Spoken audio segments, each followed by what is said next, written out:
Olá, cliente Dixie, tudo bem? Neste vídeo eu vou te ensinar a ajustar a linha de impressão do cartão do seu relógio de ponto cartográfico Dixinox. Se a impressão estiver saindo como esta aqui, a gente pode fazer o ajuste lá no menu de configuração. Então primeiro a gente vai acessar o código 31. Vou ficar pressionando o último botão.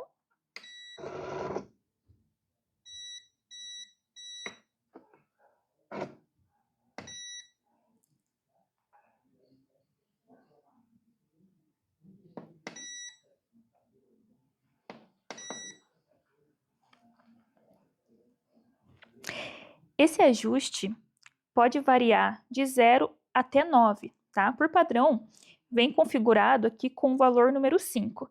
Nesse exemplo, eu vou utilizar o valor número 3 para centralizar a minha impressão.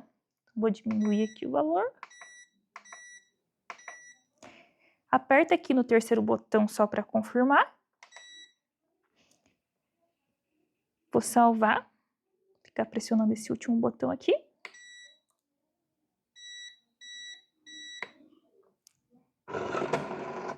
Depois é só fazer um teste para confirmar se o ajuste ficou correto.